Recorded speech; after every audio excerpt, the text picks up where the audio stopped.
All right, welcome everyone to our South Node in Scorpio and or 8th house class in September of 2016.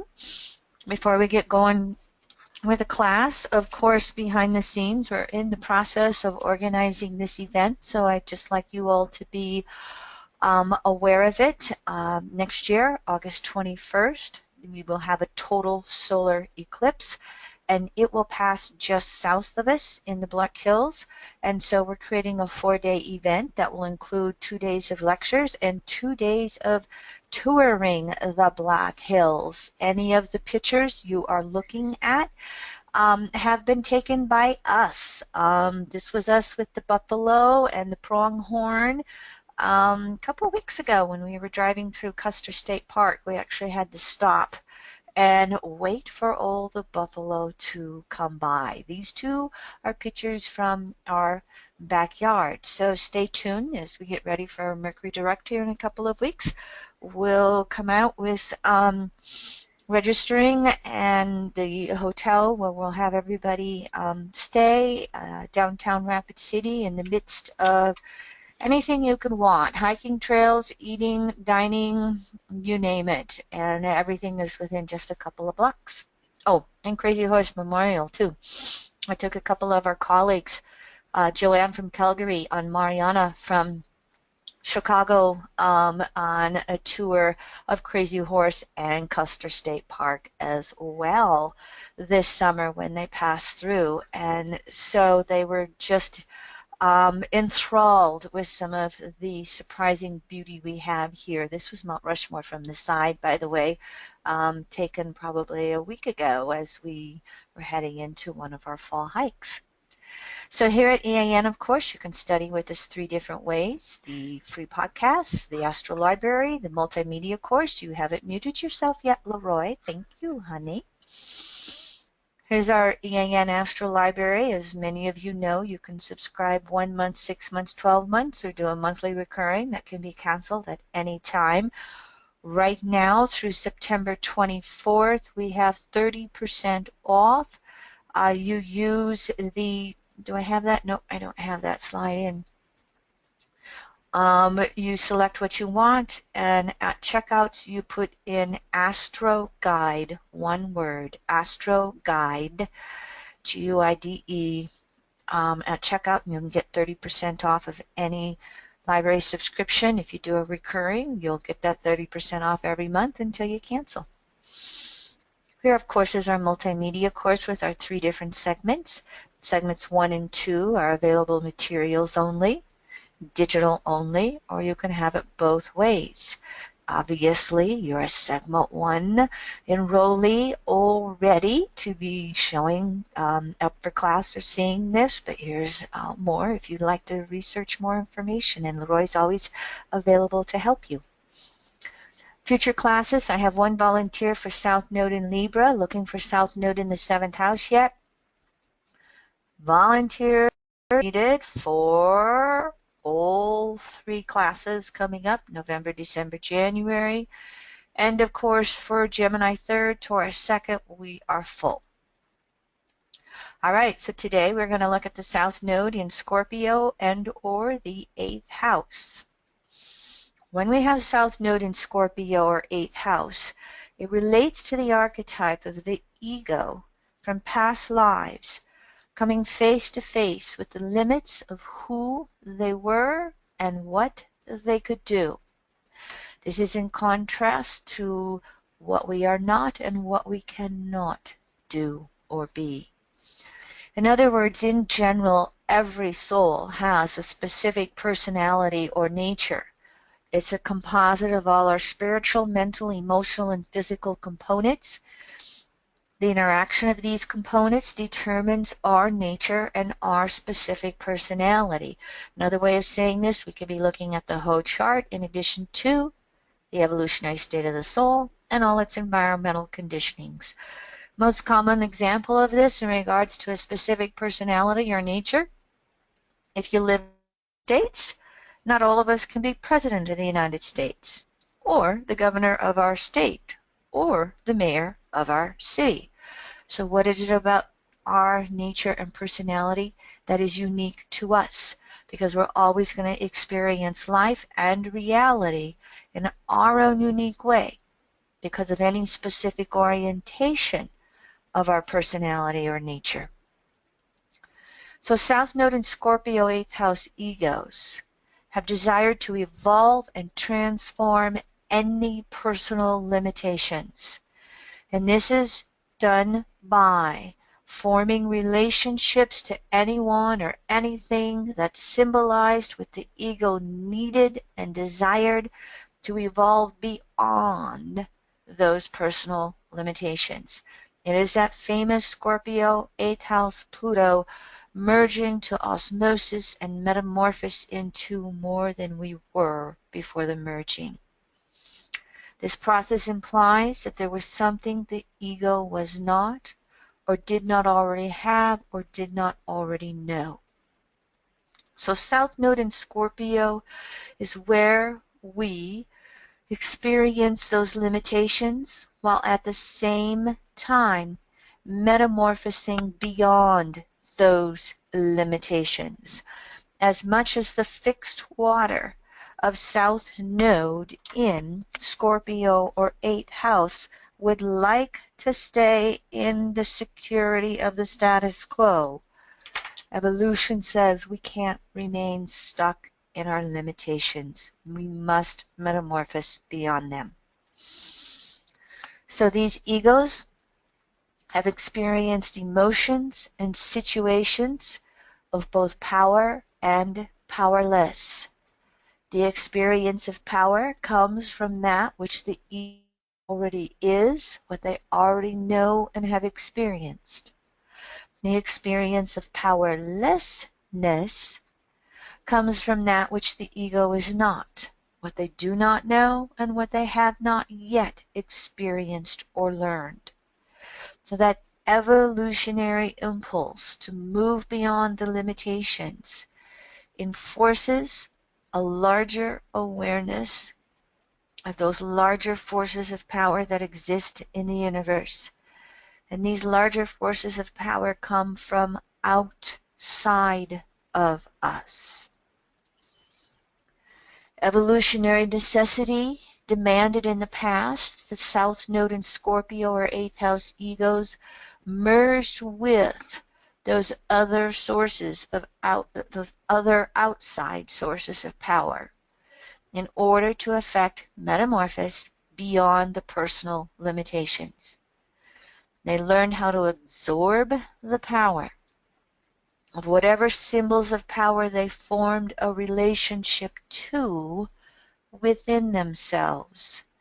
And by uniting their own ego on a conscious level in the past with these power symbols, it promoted an alchemical fusion that permits transmutation of any existing limitations. In other words, these egos, there's an intrinsic issue related to the need to unite with power symbols, and it happens in a very compulsive way. That compulsion is that energy moving us forward into evolution. What can happen, though, is these ego structures can become overly obsessed and enmesh with power symbols.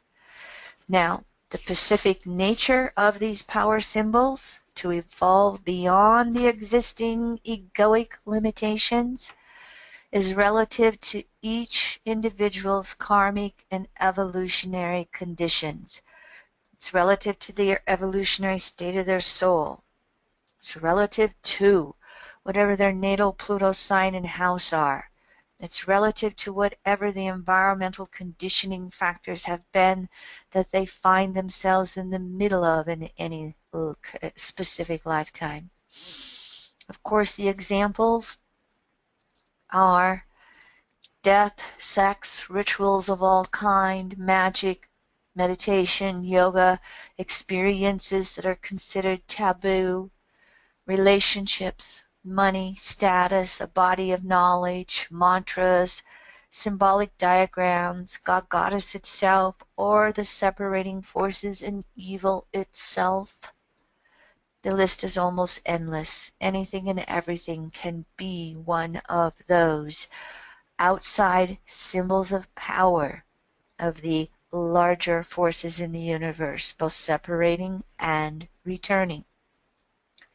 So the South Node in Scorpio, 8th house ego, may, not all of them, but some of them may have a subconscious death wish, because death itself is a power or an inevitable force larger and stronger than any of us as an individual.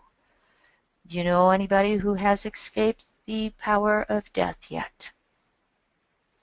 So that compulsion to merge can lead to experimenting, tempting death. Modern days, another example could be those who do, what do they call it, where they put the plastic bag over the head and try to go right to, passing out, but not asphyxiating themselves. That's one of those temptations.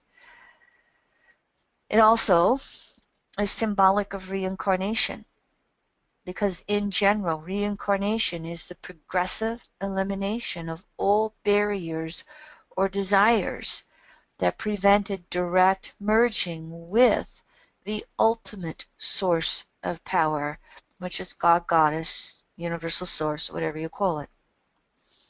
So there will be cyclic, internal, and external egoic confrontations, and they are a part of experiencing transformation of limitations through relationships to these power symbols. These cycles of confrontation reflect the evolutionary impulse to eliminate and transform all limitations within the ego. These cycles of confrontation, both inner and outer, lead to a continual death and rebirth of the ego's awareness and experience of itself within the totality of reality. Now, that dual desire nature that exists in all souls and their egos will create the need to stabilize whatever the most recent inner or outer metamorphosis was. The desire to return to the ultimate source of power manifests as the need to progressively eliminate all limitations preventing a total merging. And the desire for separateness manifests as a need to stabilize and secure the boundaries of the most recent metamorphic event or metamorphosis. Again, many of us know that the most intense conflict of the dual desires occur with either Pluto, the soul, in Scorpio or the 8th house, or with the South Node ego structure in Scorpio or the 8th house. Now, I'm just realizing I have one more caveat with that. I have a South Node in the 2nd house. I have a North Node in Scorpio. However, I have a planet square the nodes, which means both of my nodes are active in past lives. So if you have an 8th house polarity point, if you have a North Node in Scorpio or the 8th house and you have planets square the nodes, that will intensify the conflict, dual desires within your own soul and ego. Now, these internal and external confrontations arise due to the limitations in the boundaries that have been secured. They become areas of stagnation that block further growth. Remember, Scorpio 8th house in general is fixed water, emotional security. So can you see how we can reach stagnation with South Node in Scorpio or 8th house egos? Excuse my burp. The intensity of the confrontations are in direct proportion to the degree of egoic resistance that manifests through the desire for separateness. And that resistance occurs because of the perceived threat to the existing egoic security patterns based upon how the South Node in Scorpio or 8th house relates to itself or anyone else at any point in time. That existing egoic security patterns are a direct result of a metamorphic event that occurred at a point previous to the existing security patterns. In other words, stagnation builds up. We have an internal-external confrontation. We have a merging with a source of power outside of us. We have a metamorphosis that takes place, and we have to establish a new security on an egoic level, and that builds up, and we repeat it all over again.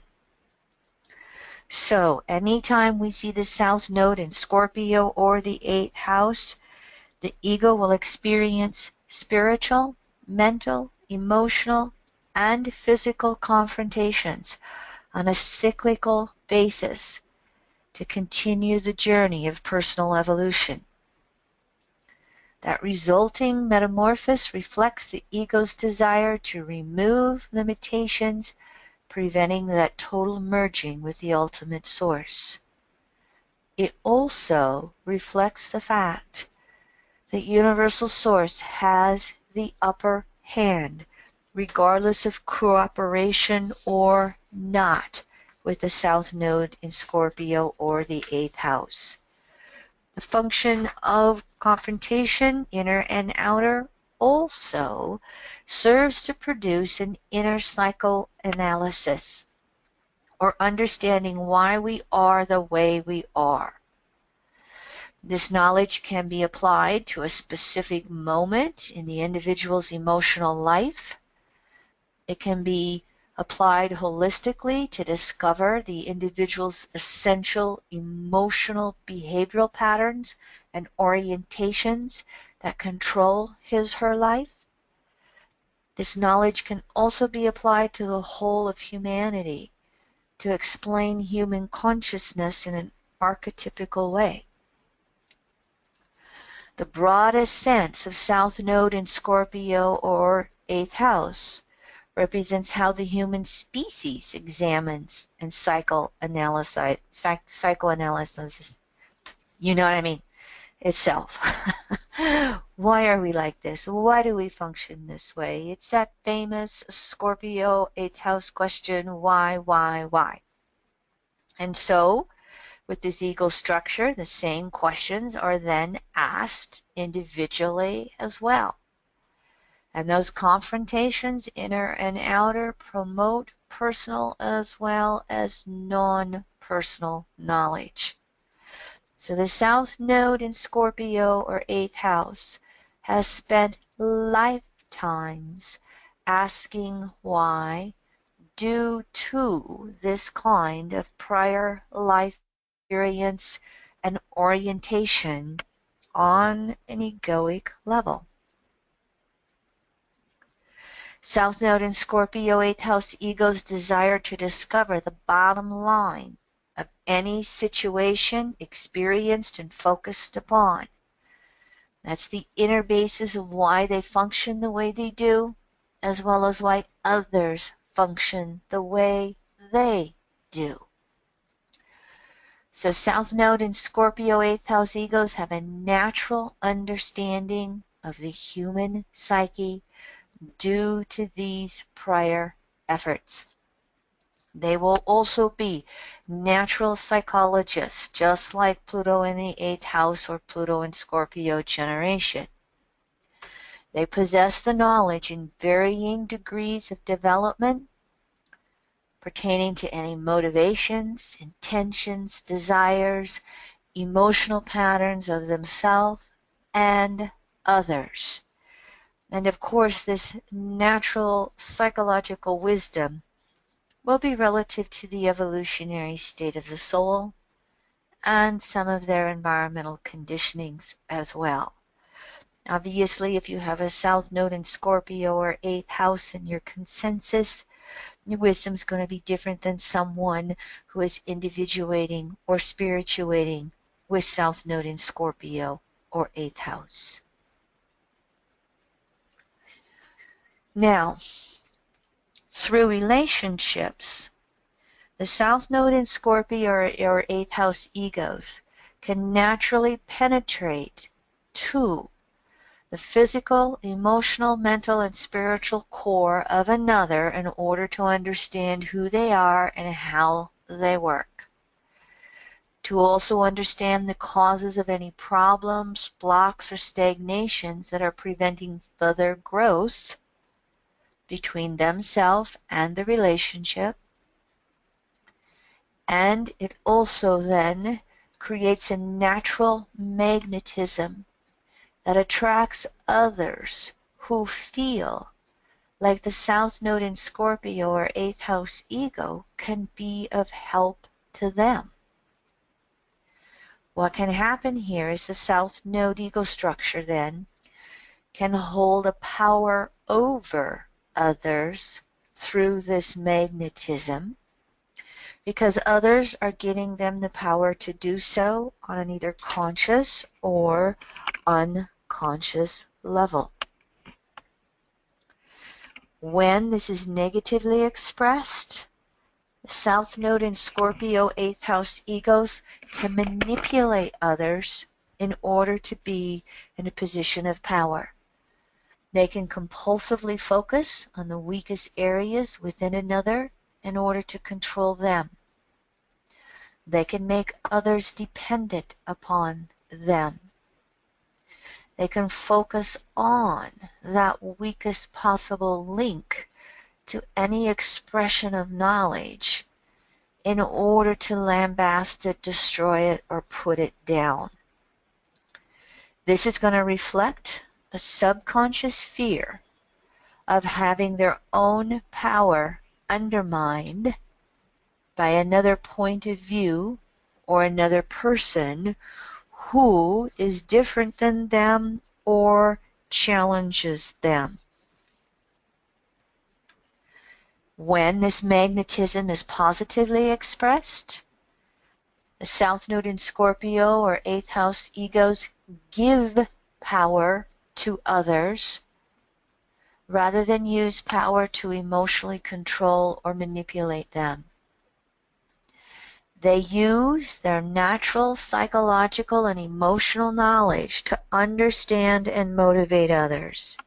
They can help others understand how and why they are the way they are. They can help them understand the basis of their own motivations and desires. And they can help them understand how to purge their own negative spiritual, mental, emotional, and physical patterns that are preventing further growth. This positive expression of magnetism will also have this ego structure they will have more willingness and ability to also understand the nature of their own emotional limitations. They will therefore understand what they must do personally to metamorphose these limitations to greater levels of emotional maturation. They will also naturally gravitate to specific symbols of power to affect this metamorphosis. So here again, these symbols of transformative power, many times outside forces of power, will be reflective of their natural evolutionary state within their soul. And this is true whether positive or negative. And these symbols of transformative power will also be reflective of the details within the South Node ego structure.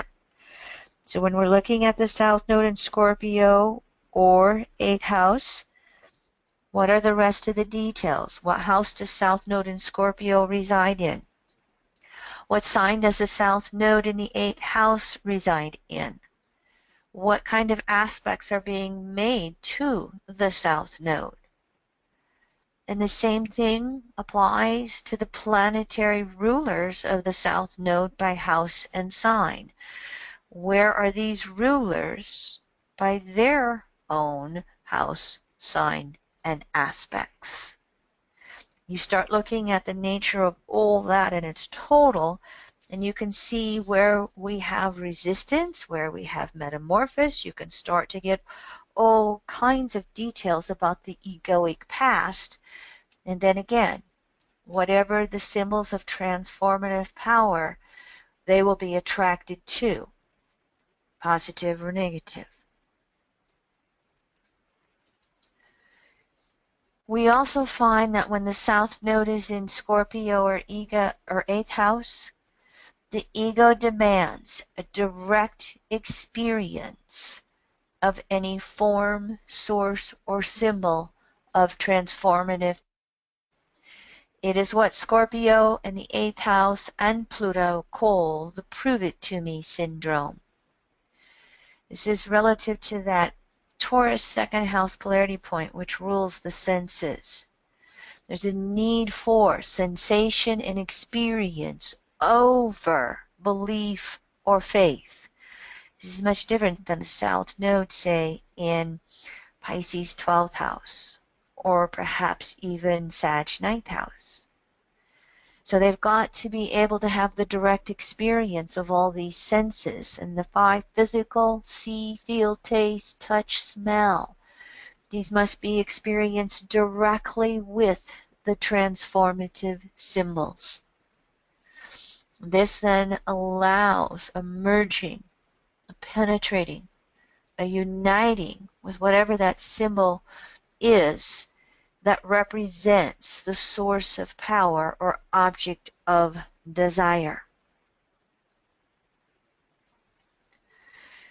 This ego structure merges with and becomes the symbol itself through direct experience. Negatively, these egos can attempt to control, manipulate, and use that symbol for egocentric ends. Positively, this ego structure will allow that power of transformative symbol to create an alchemical fusion of its own accord. It is the South Node in Scorpio or 8th house egos approach, attitude, motivation, desire, and karmic evolutionary conditions that determine again the selection of which specific symbols of transformative power they are attracted to. Now, the South Node in Scorpio or 8th house egos have been learning how to make choices concerning whom to be involved with or commit to in a relationship. They've been learning to choose another individual who resonates with their own needs, desires, karma, emotions, and soul. This symbolizes something that the individual desires because of a perceived need that is not being met yet. It symbolizes a transformative symbol in his life by choosing that type of a relationship.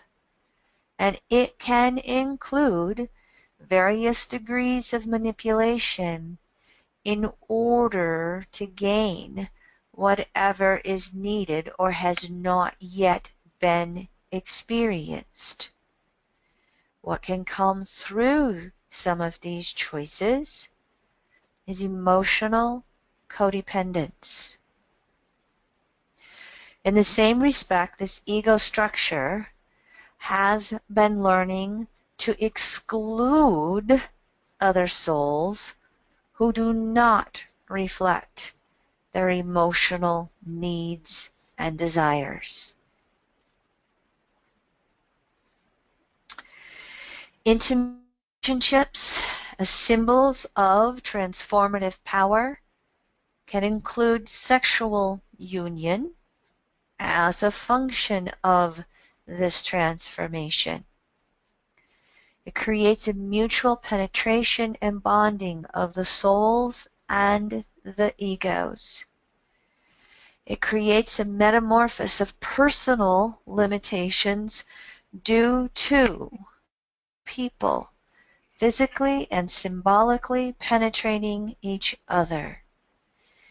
Each one takes in and takes on the individual they share themselves with sexually.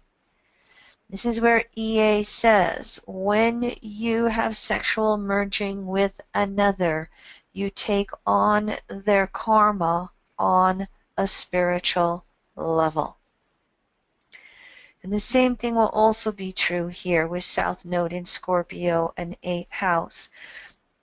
Just as you look at the soul in the 8th house or the Pluto in Scorpio generation, and they can have a deep, deep love on a soul level, but they also have the corresponding repel on a soul or egoic level because they feel like they're going to lose their sense of self in the merging.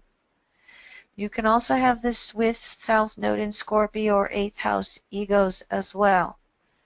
They can have a deep bonding and love for another person, but the merging and the degree and depth to which they merge can scare the crap out of their egos, and so there can be a simultaneous attraction and repulsion that takes place. In general, as we know, Scorpio in 8th house is the true marriage sign and house. And in almost all cultures, a relationship or a relationship is not considered a marriage until it is sexually consummated.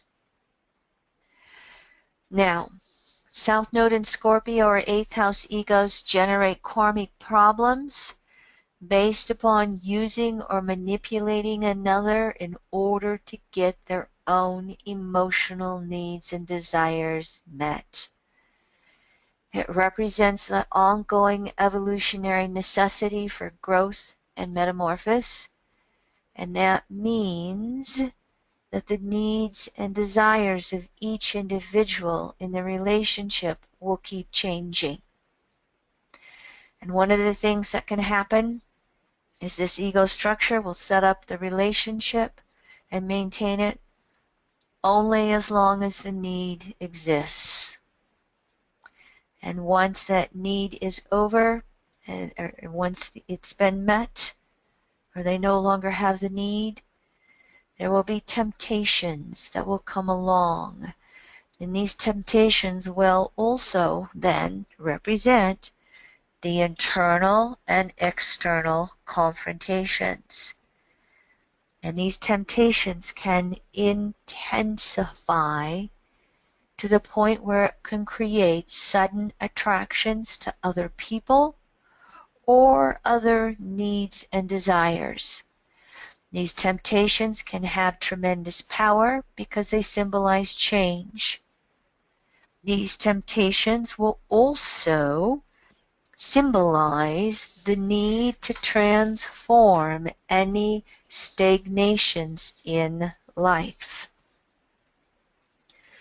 And so, sexuality is one of those experiences that can be used to get emotional needs met. It can also include the reason for the relationship. When that has been the case for this egoic structure, they can attract others with whom they'd had prior life involvements. This is going to reflect the unresolved issues between the two people. Many times these prior life separations have not gone well. And then one or both people will have unconscious memories of being hurt, abused, manipulated, used, and abandoned. When sexual manipulation has been used to get needs met, many times compulsion will be the basis of that attraction. And in its extreme, it can bring up all different kinds of ways of possible violence, the rape, the homicide, suicides. The emotional behaviors can be irrational. One of the typical things is that if they went back and forth, taking turns hurting each other, then both of them, not just the South Node in Scorpio or 8th house, both of them can have that need to get back, to get revenge.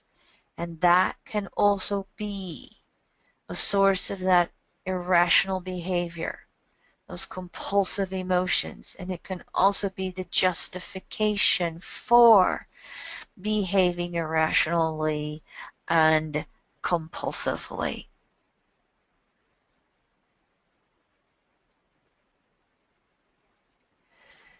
Sometimes this ego structure will choose to maintain a situation or relationship to the bitter end, resisting all impulses to change it. This is what Jeffrey Green called the Diehard Effect. Eventually what happens is it promotes a complete emotional withdrawal and an almost catatonic way of coping with life and or the relationship. It can also set up the situation, this diehard effect to the bitter end, in which the South Node in Scorpio 8th house ego or the partner may be removed, including death or violence.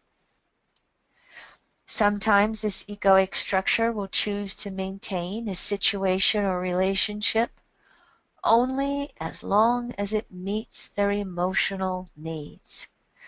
This is called the Black Widow effect.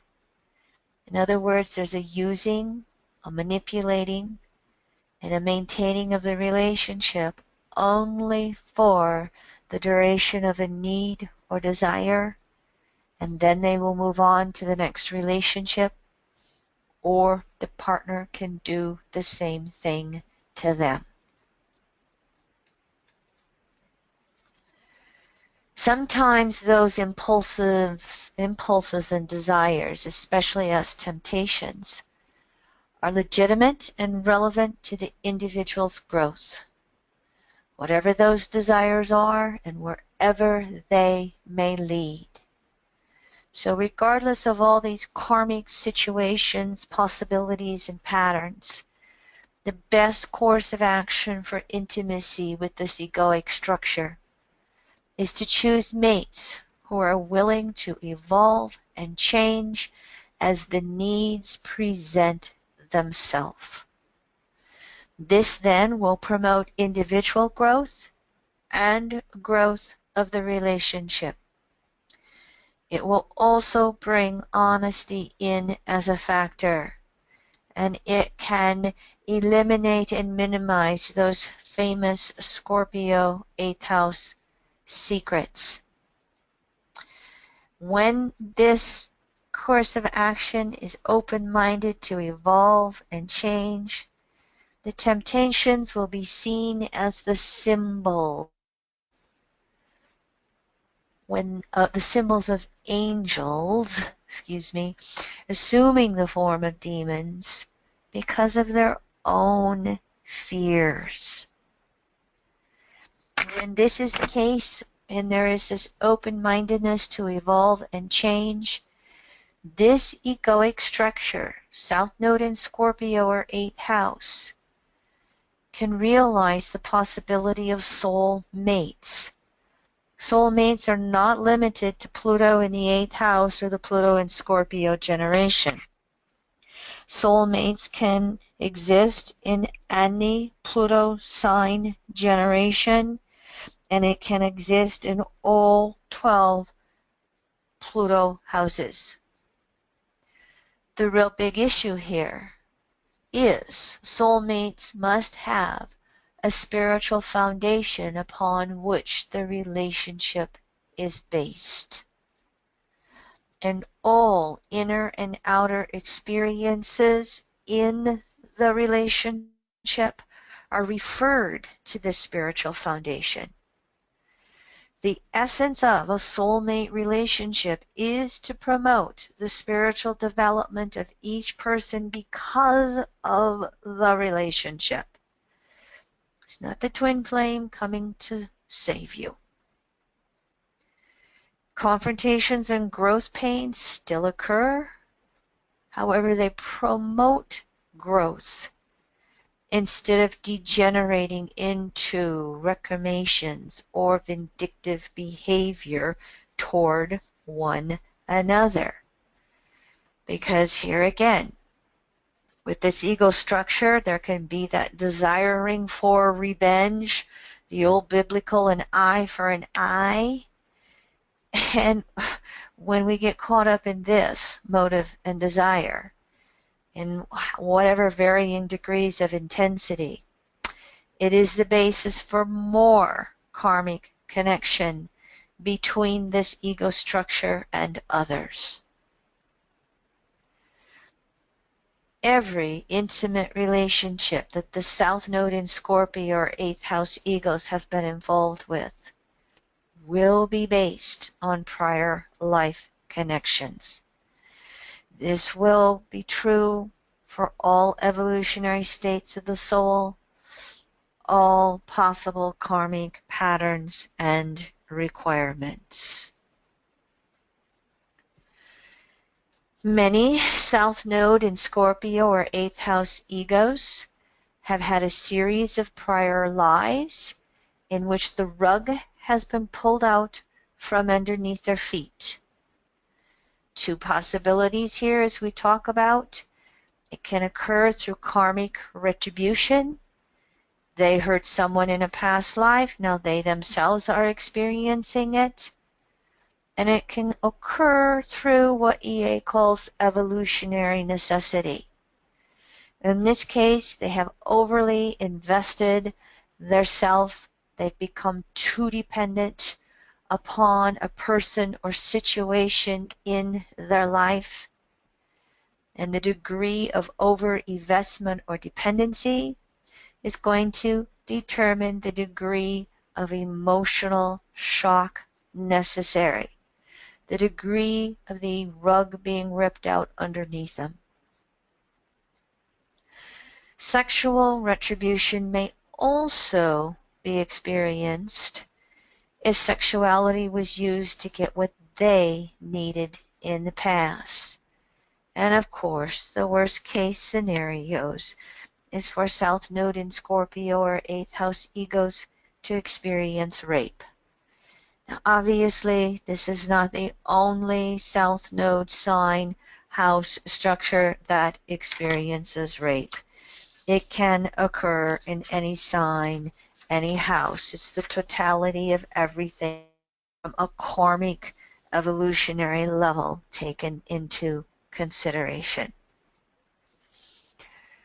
Many times, though, most of our South Node in Scorpio or 8th house egos will come into this life with conditioned defensiveness and conditioned suspicion of the motives and intentions of others.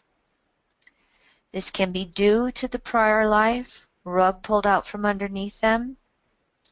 It can create emotional retention and or withholding for fear that it will happen again.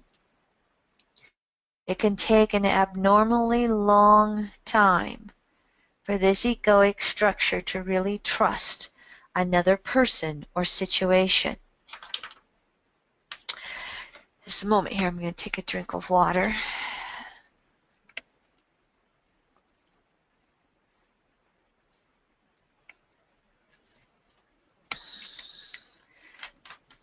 So as we move on from these egoic structures with South Node in Scorpio or 8th house, the polarity point is North Node in Taurus and 2nd house.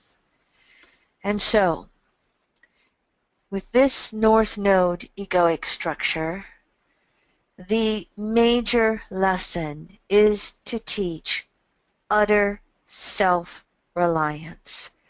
Physical, emotional, mental, and spiritual. They also, though, with North Node in Taurus 2nd house, have been learning how to identify their own internal values and resources in order to sustain themselves.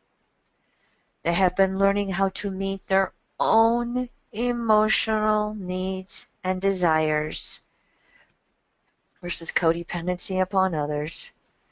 They've been learning how to minimize that codependency and dependence on anything and anyone outside of themselves. They've been learning to look within and use themselves as the symbol for their own personal transformation. They have been learning how to progressively simplify their lives and to make their life more basic. North Node in Taurus 2nd house, egoic development, means it is important to affect a relative isolation from the impact of their external environment. This is so they can look within and examine all the whys and wherefores of their own existence with that natural psychoanalysis ability they have. North Node in Taurus 2nd house egos must learn how to identify who they essentially are versus pieces of themselves that are actually other people with whom they have been karmically linked through relationships in both this life and in past lives. North Node in Taurus 2nd house egos need to discover the core of their self and to learn how to sustain themselves with their own personal resources. This then leads to physical, emotional, mental, and spiritual self-sufficiency. It leads to participating in committed, growth-orientated relationship in a non-dependent, non-compulsive way. Don't need your money.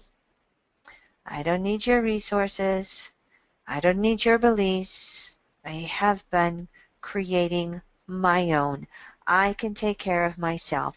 As I like to say it, it allows this ego structure to switch from needing someone to be there to wanting someone to be there. North Node in Taurus or 2nd house egos then learn to walk the road of self-reliance and dance to their own tune versus someone else's. They will therefore naturally attract a partner who is also self-sustaining by nature as well. These egos will then learn how to make consistently correct choices as to what to involve themselves with and what not to involve themselves with. They'll learn to make correct choices in relationships. They'll learn to make healthy choices in regards to their desires. It will also allow them to eliminate potential misuses of power and sexuality. It will no longer be an attracting force to them, a force of manipulation. North Node in Taurus or second house eagles will learn to face the limitations implied in the totality of their natures and make any necessary adjustments that allow for additional growth. The intent is either consciously desired and developed, or it can be enforced through whatever necessary karmic shocks they need to experience. North Node in Taurus or second house egos evolving into self-reliance create self-motivated individuals. They encourage and motivate the growth concerns of others in non-manipulative ways. They do not allow others to become dependent upon them. They encourage others to realize their own individual essence and to sustain and apply themselves on that basis. In other words, South Node in Scorpio, 8th house, and North Node in Taurus, 2nd house egos utilize their intrinsic capacity to identify the essence of whatever issues or areas of life they focus upon that are now used to penetrate, discover, and solve the great mysteries of life for the betterment of themselves and for others in general. All right, those are the slides. I do have two chart examples to utilize. Just want to check in, and if there are any questions or comments of anything that I missed or did not discuss, you're welcome to do so. If not, we'll move into our chart examples. I don't know if I will have either example on today, and I did not get a volunteer for South Node in the 8th house. Both of my examples have South Node in Scorpio, and because I get so caught up in the details, it's natural. I actually have two volunteers whose charts who were born a little over a month apart. Totally different areas of the world, different, same month apart. It just so happened, different rising signs, but Pluto in the same house structure. So there's some similarities with these two examples. However, I'm going to then work and look to see how can we see differences between these two examples as well. And so, Kim, I got a question for you. Yes, It's about the quantity of karma mates with South Node and Scorpio. Would this South Node placement have more of a chance to have a large number of karma mates? Not necessarily. It's going to depend upon all other conditioning factors in the chart. If we have South Node in Scorpio and it's in the 3rd house, it's quite possible that they could have a greater accumulation of karma mates. If we have South Node in Scorpio and it's in the 4th house, they may not have as many karma mates. It's going to depend upon the overall nature of the chart in question. It could also possibly depend upon the evolutionary state of the soul. If we have a consensus state soul and there's no religious past life background, they might be more hedonistic. If it's somebody who is in a spiritualized state of the soul, They may have less karma mates because they're in that process of recognizing, wait a minute, every one of these lovers I've known before. And they can get to the point where they say, been there, done that, not going there with you.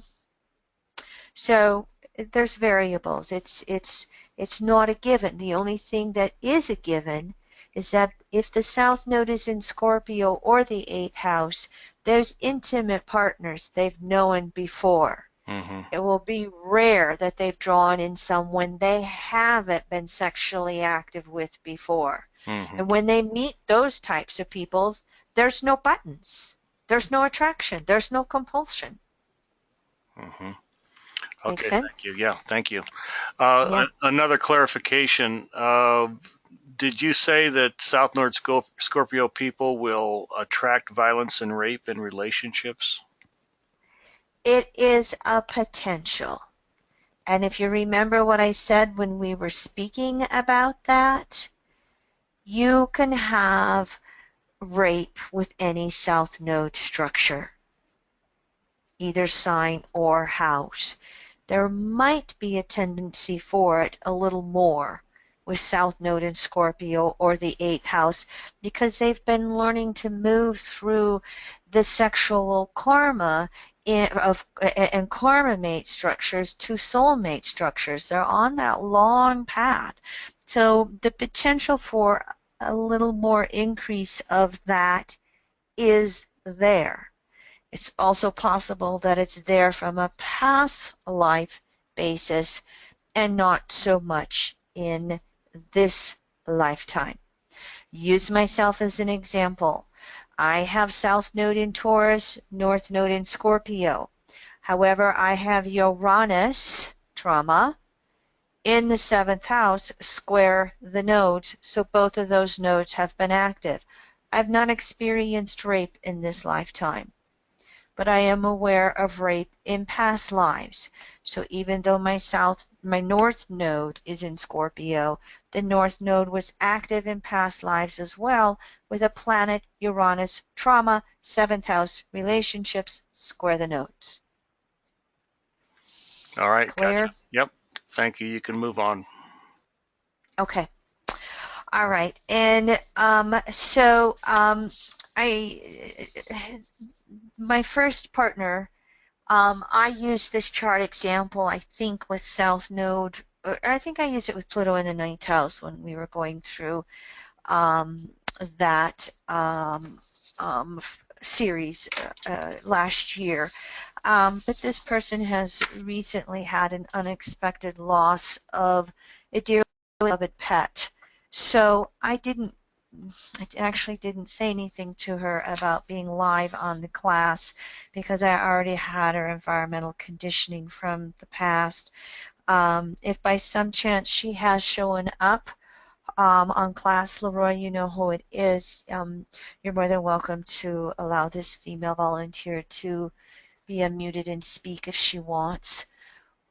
For the chart, March 25th, 1948, 10:30 p.m., Timisoara, Romania.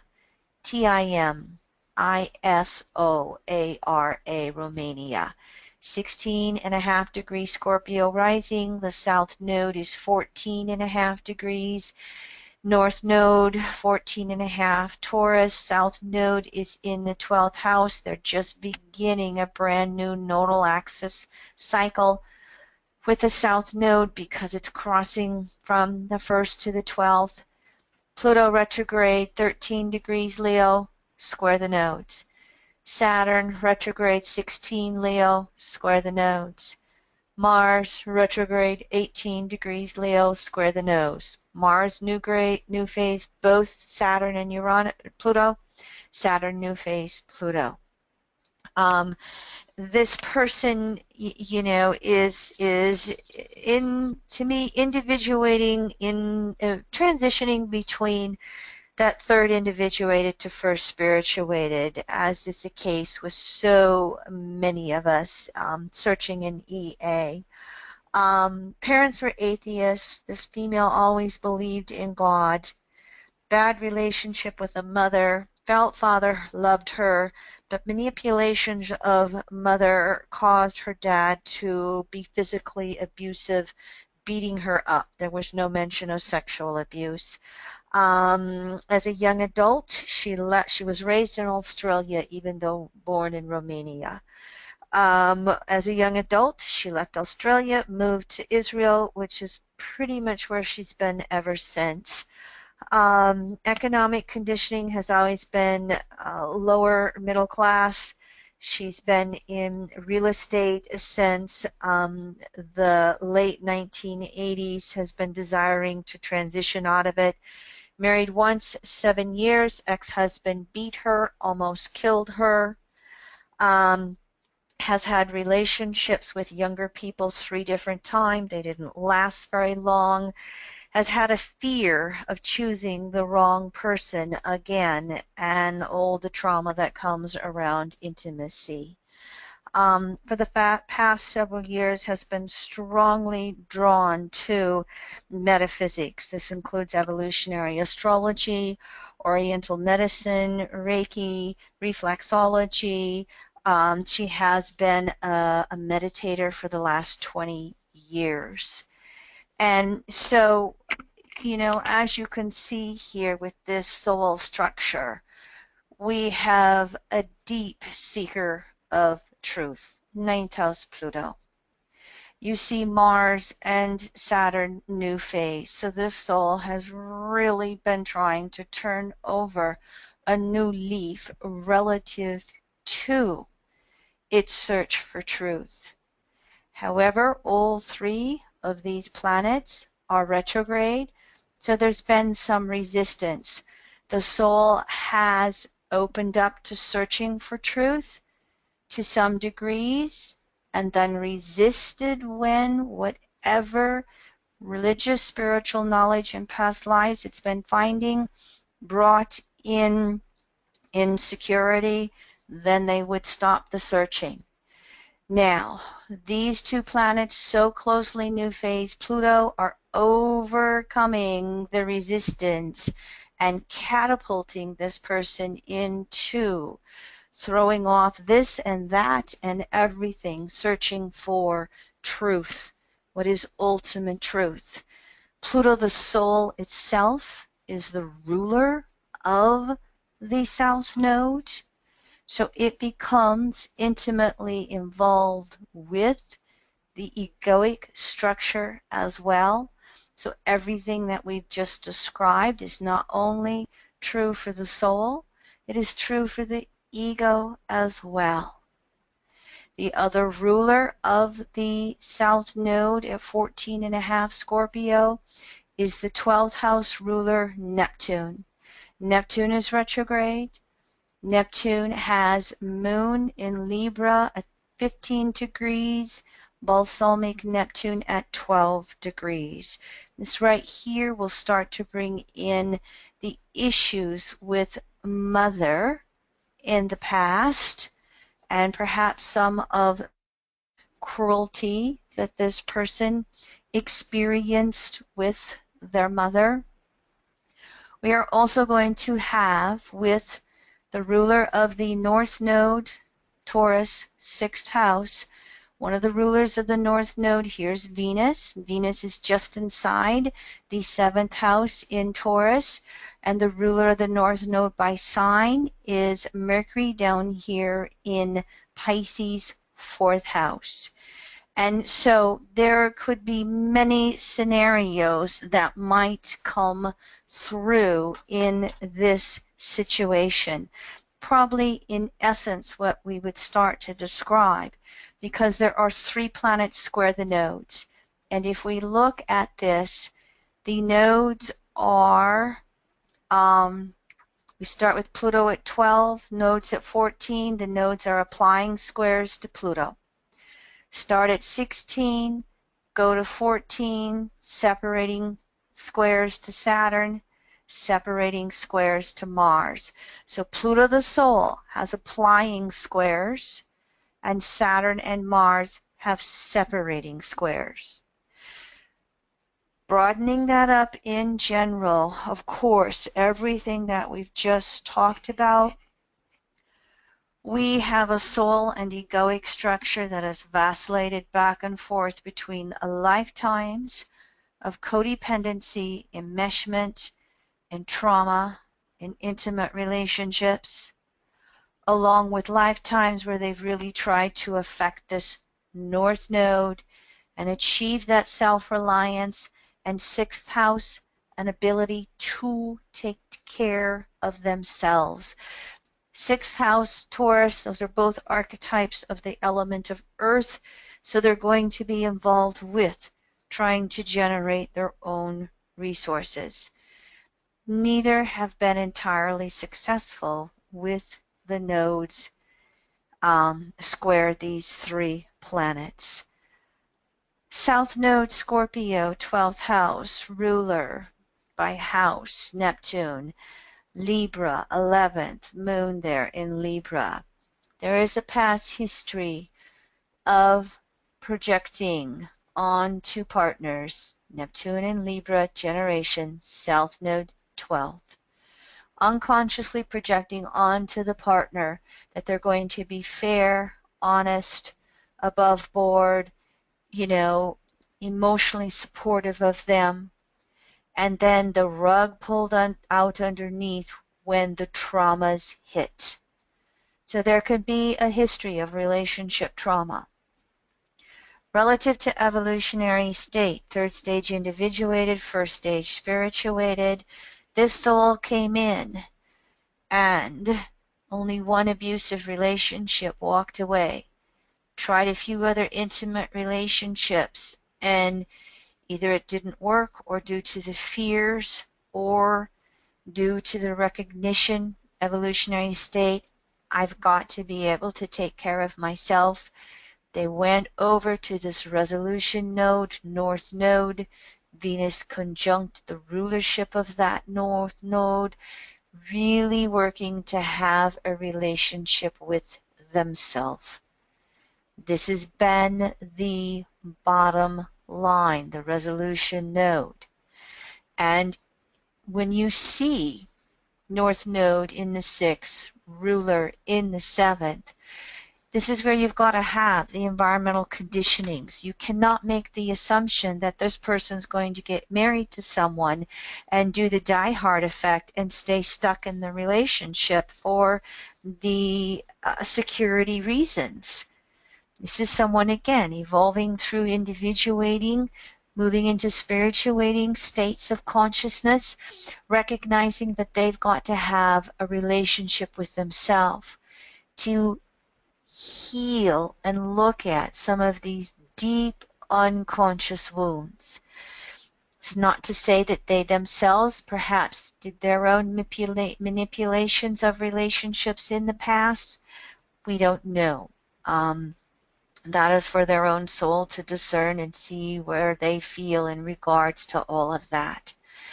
With the parents, we see Saturn square the nodes. There's going to be skipped steps in regards to the more authoritarian parent and or father, because it's Saturn. But we also have Moon, nurturing parent, perhaps mother, conjunct one of the rulers of the South Node as well.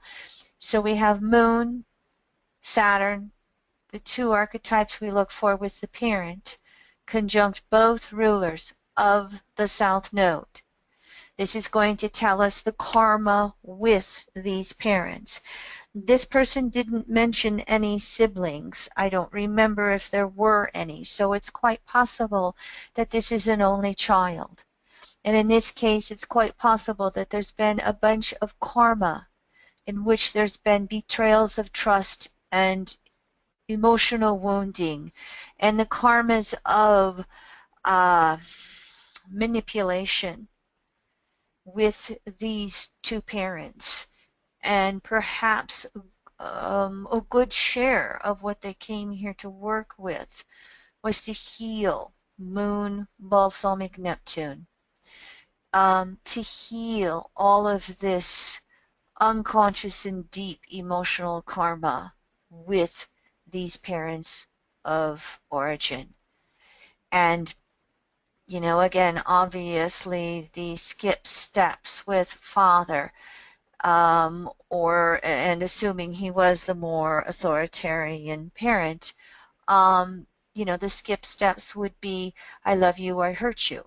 I love you, I hurt you. And the confusion that would come with that. Why would someone who loves me hurt me? And then the breaking free and searching for truth, and to physically, ninth house, literally, totally separate themselves from their parents by oceans to get some objectivity in that matter, to affect that isolation. And this ruler here, objectivity in the seventh house, again affecting this relationship with themselves. Now ultimately you would be hoping that with this south node structure in Scorpio 12th house, this would be someone who would at some point recognize that the ultimate relationship is with source energy, to be looking for that inner divine lover versus those outer substitutes. That could be possibly one of the things that this soul has done in past lives with this egoic structure and ruler Neptune here, Libra moon, projecting all the idealisms onto the partner and then being disappointed and deeply disillusioned when, again, partner turned out to hurt them. Partners in past lives hurt them. They could have settled for compensating in these less than ideal relationships, hoping that they would somehow miraculously save them rather than they saving themselves. Venus here, ruler of this north node by sign, is in, last quarter square to Mars. So really coming through these relationships and recognizing it's not about the relationship. Breaking free into those deeper understandings of truth, which as they affect self-reliance, could help them again to recognize the ultimate relationship needed with source energy and to activate their own inner divine lover. And then at some point, this lifetime, future lifetimes, see that reflected in a potential mate. See that reflected in an actual lover as time goes by or in future lives. That was my little rambling here to just give you some samples from this chart. Comments or questions, Leroy? Again, assuming perhaps our volunteer is not going to be present.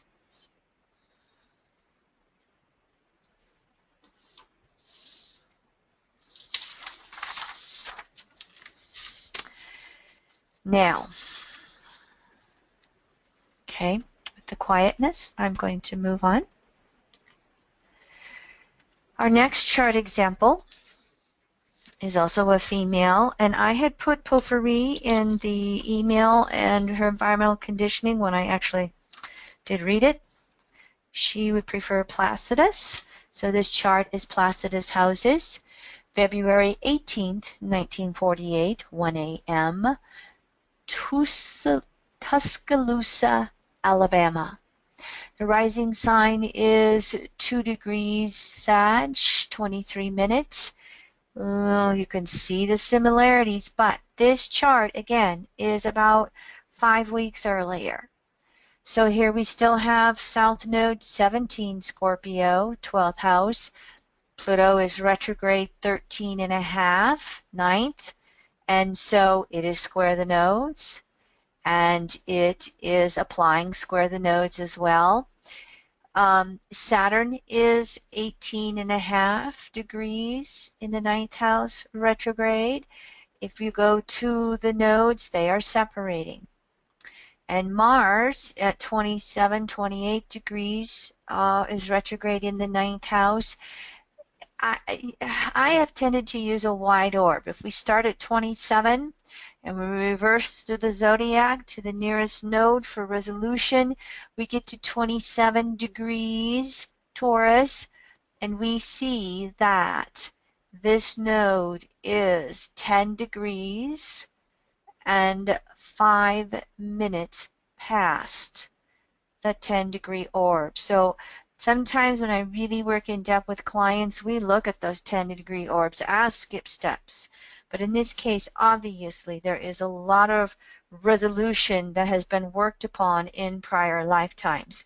Now, in general, both of these charts, with the nodes applying squares to Pluto, they would really be wanting to work upon this North Node, resolution node, self-reliance, to minimize, mitigate, resolve, and heal the skip steps within their soul between codependency and self-reliance. 12th, 6, between denial and facing reality, between escapism and putting their feet on the ground. You can see how that resolution node, North Node, 6th house becomes very important for both of these souls to, again, heal these skip steps within. I will say in general, almost any time I've worked with souls who have South Node in Scorpio or South Node in the 8th house, South Node in Scorpio regardless of the house, South Node in the 8th house regardless of the sign, it almost always in general will relate to souls who have emotional traumas. It's the emotional past. Who have relationship traumas, who have intimacy traumas, who have abandonment and betrayal traumas. It's going to be varying degrees. You know, it's all, again, all going to be relative to evolutionary state, all going to be relative to environmental conditionings. But the emotional woundedness is there, and that that defensiveness, that inability to trust until somebody really proves themselves, that does seem to be a common thread with this nodal structure. Now, in the first chart example that was March 25th, Mars retrograde went direct March 29th. So in our first example, Mars was slowing down to move stationary direct. That really would apply then to that soul wanting to move forward with that self-reliance. With this chart, it made me want to go look up the Mars retrograde when I realized that they were both a month apart or 5 weeks apart. Mars went retrograde January 7th, 1948 at 7.5 Virgo. It went direct March 29th, 1948 at 18 degrees Leo. So this chart here, if you look at it, see Mars at 28 Leo, and see Sun here at 28.5 degrees Leo. The first chart was Mars stationary direct, and this chart is the highlight of the Mars retrograde cycle with the opposition to the Sun. In other words, that opposition to the Sun occurred about a day before this person was born. It was about around Februari 17th. This still becomes significant for the soul because, again, when you have the Sun opposite Mars retrograde, the halfway point of the retrograde cycle, there's a lot of information and light of day that is really being shined upon for this soul. They have that ability to, quote unquote, Sun, see the history of all of the skipped steps. Mars, square the nodes, or leaving. Even though it may not be as intense this time, they see the history of some of their prior actions where they acted just as the first one, from the perspective of codependency and or neediness and or manipulation, versus that North Node self-reliance that's so important here. It also will really catapult this person into, what are the steps? What are the actions I need to take to move through all this karma? Now, a little background on this person right here. Same thing, probably third individuating, transferring into or transitioning into that first spirituating. So evolutionary state is similar. This person was brought up in Christian households. She said Christian generic, didn't matter what the church was, whatever was handy for the parents. The family kind of slowly let go of the religion as this female became a young adult. In college, this person was attracted to all sorts of religious disciplines. South Node in Scorpio, attracted to transformative sources of power, attracted to all kinds of religious disciplines, and she searching for her perfect religion. Perfection, South Node 12. Look at that little hint right there. What she eventually realized was that the core teachings were all identical, never really settled into anything. And then the metaphysical experience that was so major for her was reading Shirley MacLaine's book, Out on a Limb. I happen to remember that. I don't know if the book came out in the early 80s, and I think it was 1986-87 when they then had the movie Out on a Limb, that that harmonic convergence, 1987, that really seemed to open up and move a lot of people forward.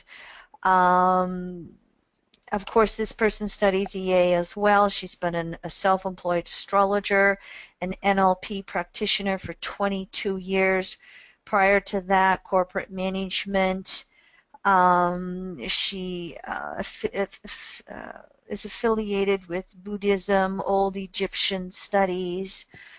Was always with a partner until 40 years old. Since 40, single and celibate. Happiest single, misses community, but does not miss the intimate relationships. Has really come through recognizing control is an illusion. Listen to that comment for South Node in Scorpio. Control is an illusion. There's really recognizing that. There's someone who's had the rug ripped out underneath them. Really having to work with issues of the body.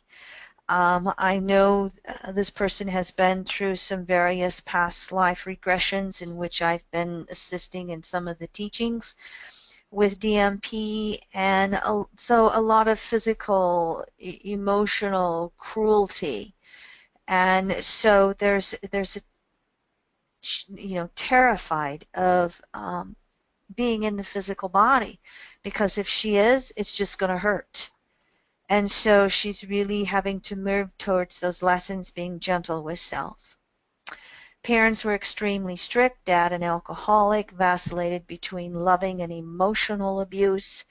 Mother, very aloof, business life.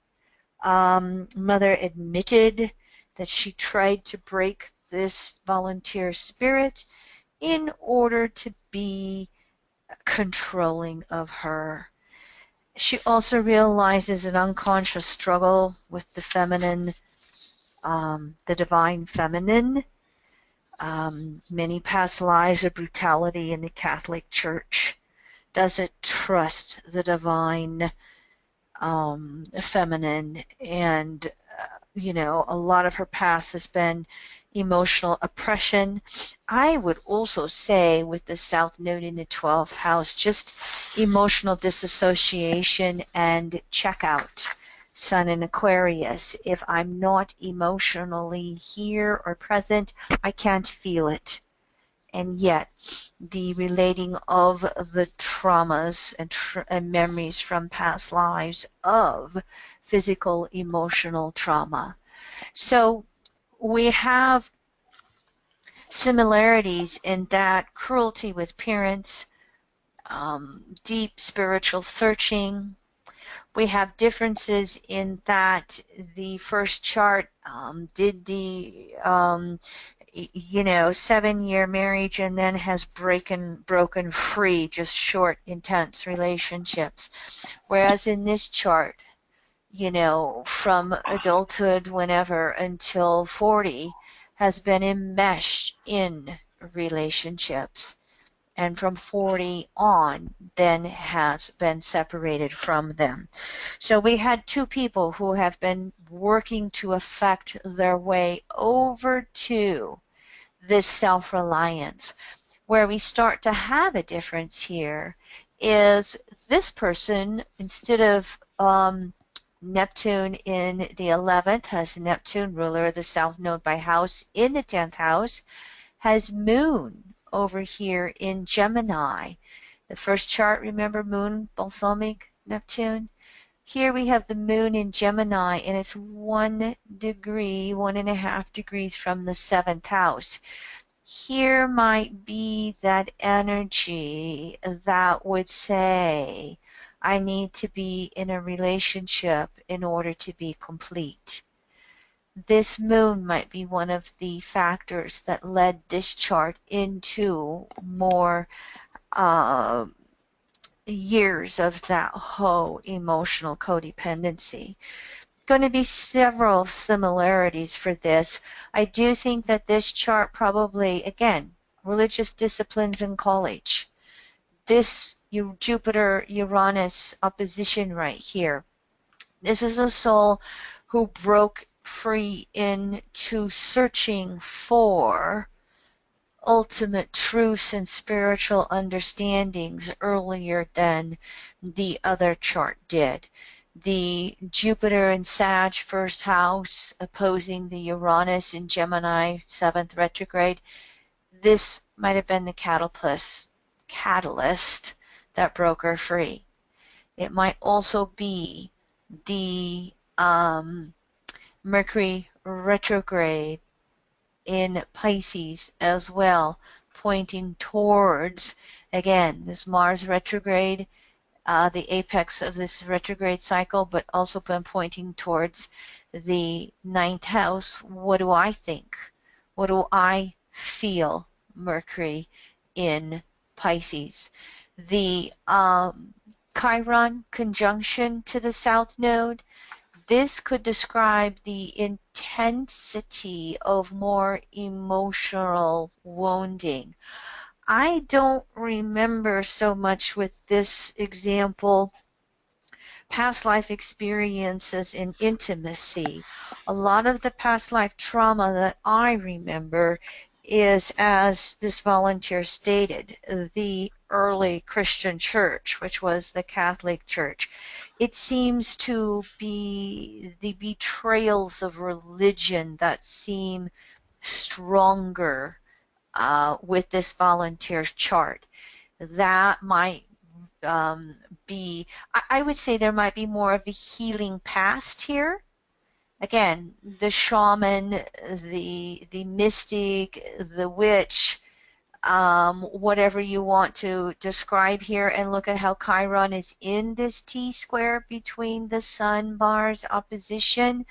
So the history might be more of lifetimes in which the transformative symbols were literally natural law, And as the patriarchal church uprisings took place, the need to break the backbone in this soul.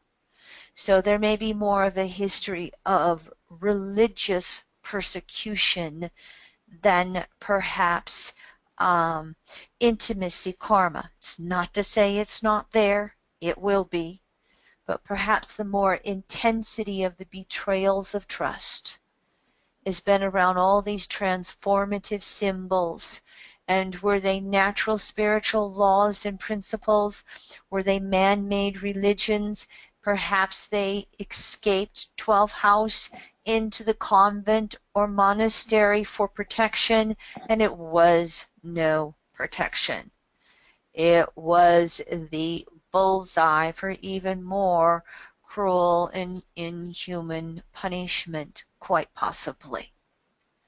Both of them, again, with Mars and Saturn, new phase Pluto, both of them rebirthing their spiritual growth.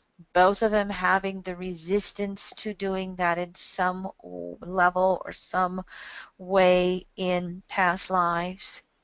Both of them still needing to have the self-reliance, the relative isolation, the need to take care of themselves on a physical level in every way possible.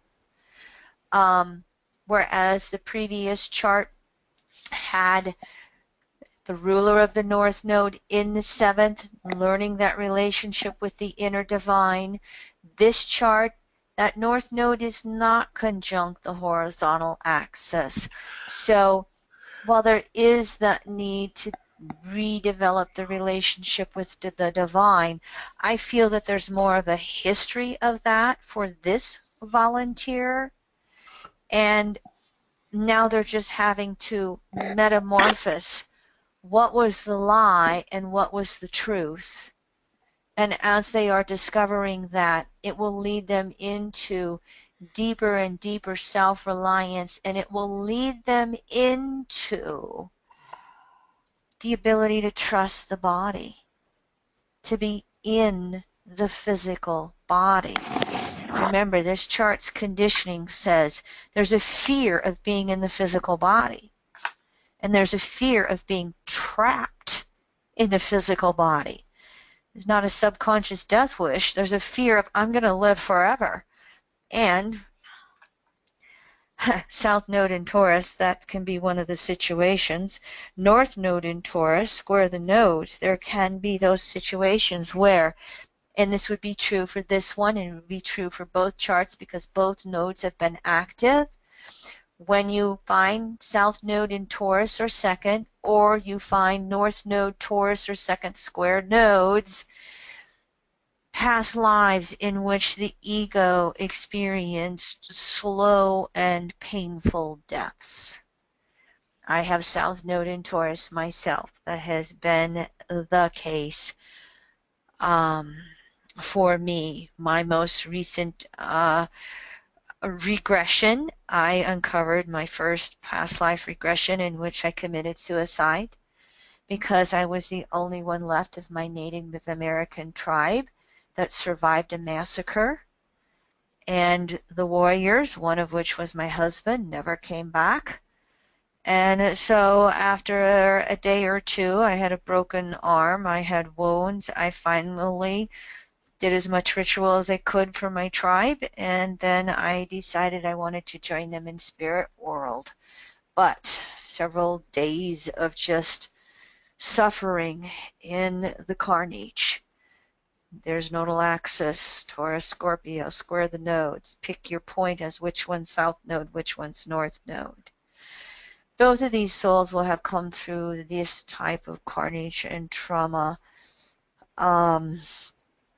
in the name of religion with Pluto here. The point is that, again, for both of these charts, with the South Node in Scorpio, it's going to be confronting their emotional limitations and fears. with both of them having a south node in the 12th. It's going to be confronting the disappointments, disillusions, illusions around what's truth versus what's not truth with religion and spirituality, and really continuing the search for what is universal truth. And then how can I use that universal truth to move forward through what we call these human experiences of literally being in my physical body and learning to take care of myself in this physical body in every way possible, not just physically, but emotionally, mentally, spiritually. North Node, Taurus, 6th house, double earth signatures, to really just walk the human path here as simply as I can, as naturally as I can, to recover all of those skipped steps of recognizing that my soul is walking a body temple, and to make peace with it, and to reconnect with those natural spiritual laws and principles in greater wisdom and greater understanding, and recognizing, even though this is an imperfect path and we're all in various stages of exhausting, separating desires, I can choose those returning desires and the manifestation of them in this body and in this physical world. And that North Node house to do it again and again and again and again and again. Taurus, repeatedly, 6th house, again and again. Doesn't matter how many times you fall down. I say with 6th house Virgo, it matters that you get up one time more, that you try one time more. And hopefully for both of these charts, the knowledge of evolutionary astrology will be a transformative symbol that they can utilize in recovering their spiritual wisdom, their spiritual trust, and their ability to serve as examples for others in walking that spiritual path, no matter how cruel our human stupidity has been. If you don't listen to my weekly podcast, the last couple of weeks, my mother shocked me in telling me she was going to vote for Donald Trump, when my mother has been so, in her way, caring and metaphysical and following the golden rule. It catapulted me to search, and I ended up picking up The Chalice and the Blade by Riane Eisler. And while I'm familiar with excerpts from it and I have read chapters, I've not read it from beginning to end. And I brought it back out over the last 2-3 weeks, and I have one chapter left. And that book has been so eye-opening. I mean, I've been studying metaphysics for 35 years. I have 7 out of my 10 planets in Sag, or the 9th house, so I relate to these 9th house Plutos here. I relate to the nodal structure, even though it's flipped. It has been quite comforting to read her book.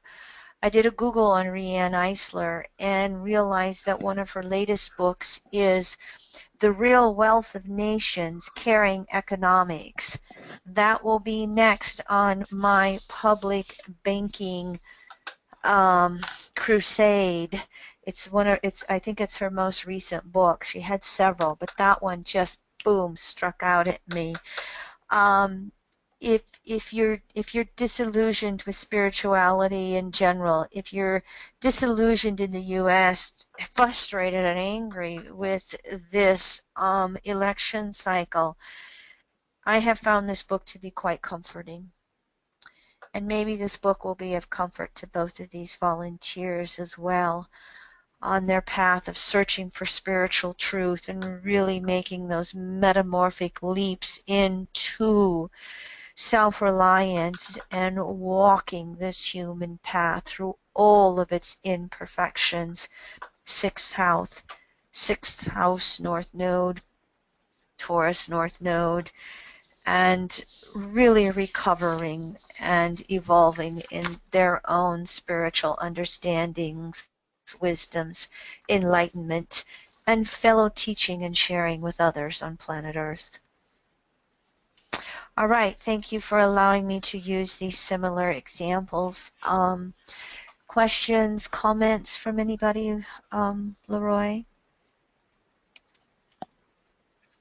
Nope, we're all clear. All right. Well, thank you much, everyone. Again, if we have anyone who has, I think I might have had someone who volunteered with South Node in the 7th. I got to go back and check. I've got a couple of emails to look at. But November, December, January, South Node in Virgo 6th, Leo 5th, Cancer 4th. I don't have any volunteers. Would love to have you volunteer your chart. If you're interested, you can email us at evolutionaryastrology.net. Again, I have the volunteers for Gemini and Taurus. Save the dates. Look for the end of September. We'll have the website ready for your enrollments in our total solar eclipse. Pahasapa is Black Hills and Lakota. 4 days. We're planning to have a day of lectures, day of touring, day of lectures, day of touring, and the 4th day includes the solar eclipse. You get to see buffaloes up close. You get to go to Crazy Horse Memorial. Stay tuned for the details of those experiences. And if you didn't join us last night for Jupiter and Libra, you can still enroll in the 2-part series. Next Monday, we'll look at Jupiter and Libra through the 12th houses. I'm still considering what I might do for, I didn't take this one out yet. This was from a previous webinar. Don't remember what it was. It was the free Mercury retrograde in Virgo. This was my birthday card to the Sun in Virgos, which we still have Sun in Virgo, so it's still appropriate here. May you get as much praise and attention on your birthday, Sun in Virgos, as an average millennial feels entitled to every day. I'm still considering some public webinar classes through this winter season. Stay tuned for those.